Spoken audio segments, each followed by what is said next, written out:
Aplikasi pinjaman online ini katanya cair dalam 2 menit saja, guys. Apakah benar? Dari mana sih pinjaman ini ya? Dan apakah sudah resmi OJK? Di sini kita akan kupas tuntas salah satu aplikasi pinjol di Indonesia, mulai dari legalitasnya, bunganya berapa, dan apakah memang benar cepat atau tidak. Kita akan kupas tuntas di video kali ini. Maka dari itu, jangan skip-skip videonya, tonton sampai selesai supaya teman-teman tidak gagal paham.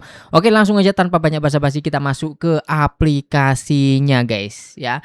Nah, jadi ini aplikasinya namanya adalah Uwatas. Mungkin kalian sudah sering dengar dan sering kali muncul iklannya di mana-mana ya. Pasti udah nggak asing lagi lah. Nah, Uwatas ini saya cek memang ternyata sudah terdaftar dan berizin OJK, teman-teman ya. Nah, terus kita akan cek nih seperti apa aplikasinya, apakah memberatkan atau tidak gitu. Apa justru membantu atau malah mencekik gitu kan. Oke, yang pertama di sini limitnya ternyata setelah saya coba daftar di sini limitnya 1.400.000 yang tertinggi, dan saya misalkan mau pinjam lebih rendah itu ada pilihannya 1 juta seperti ini. Untuk pilihan yang lain tidak ada. Misalkan saya butuh lebih rendah lagi 500.000, itu tidak ada, teman-teman ya. Jadi mau nggak mau harus pilih salah satu, 1 juta atau 1.400.000. Dan masing-masing orang ini nanti berbeda ya pilihannya. Ada yang 5 juta dan berapa juta, mungkin setiap akun itu pasti berbeda. Nah, kemudian untuk tenornya di sini 90 hari saja, tidak ada pilihan yang lain. Jadi kita nggak bisa pilih nih, kurang fleksibel menurut saya gitu ya, teman-teman. Oke, selanjutnya di sini perhatikan teman-teman, ini yang paling penting. Seandainya kita pinjam berapa ini tadi? Sebentar teman-teman, kita back dulu. Nah, ini kita ubah dulu ke 1 juta aja supaya enak ya teman-teman. Jadi gambaran buat teman-teman kalau pinjam 1 juta itu berapa sih bunganya gitu kan. Oke, ini dia. Misalkan kita pinjam 1 juta, ternyata bunganya sekitar 27%-an. Karena di sini yang harus kita bayar 1.272.000 ya, teman-teman. Jadi sekitar 27% lebih lah gitu. Nah, tapi teman-teman, ini ada yang nggak enak menurut saya. Nggak enaknya itu cicilan pertama itu 889.000. Gila ya. Cicilan pertama 889.000 padahal kita pinjamnya itu 1 juta rupiah. Ini sih udah hampir lunas ya kalau kita nyicil yang pertama ini aja. Terus yang kedua itu 190.500 dan yang terakhir 192.500. Ini masih soal nominal cicilan. Nah, perhatikan dari tadi teman-teman, sebelah nominal itu kan ada tanggal jatuh tempo. Ini lebih mengejutkan lagi. Perhatikan, jatuh tempo pertamanya itu tanggal 11 Oktober. Ini seandainya saya mencairkan itu jatuh temponya ini, teman-teman. Padahal saya rekaman video ini tanggal 26 September.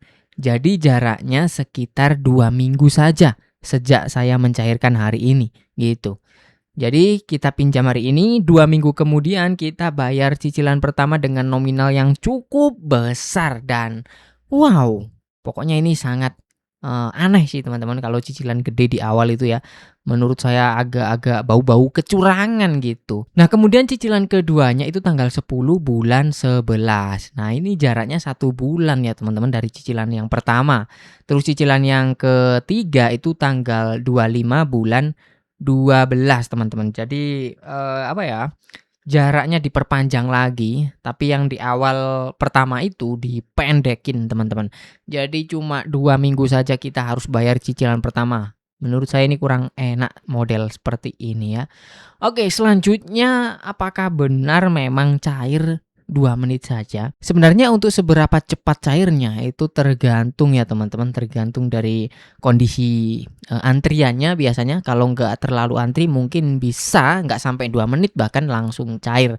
Tapi kalau misalkan antriannya banyak mungkin ada review tingkat lanjut lagi.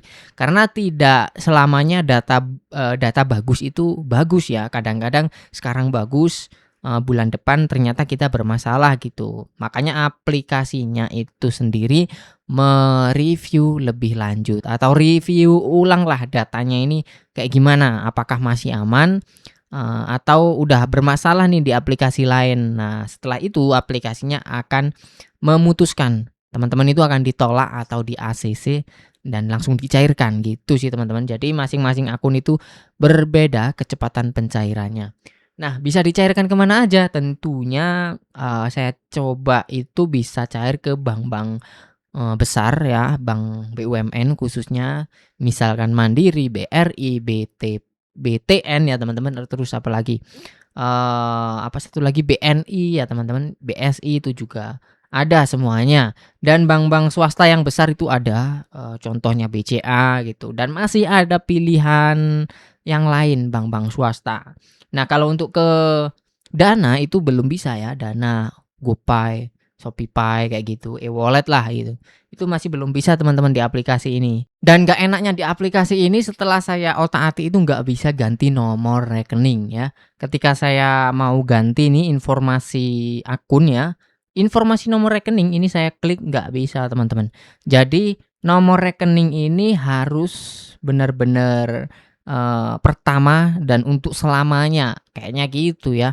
Tapi kalau untuk ganti nomor rekening ini cukup ribet kayaknya, harus ngubungin CS mungkin, biasanya kayak gitu. Dan di aplikasinya sendiri tidak disediakan untuk mengganti nomor rekening sendiri. Oh ya, tadi ada satu hal yang kelewatan informasinya, jika kita mencairkan apakah ada potongan admin di awal atau terima utuh. Nah, ini saya ulangi lagi teman-teman ya.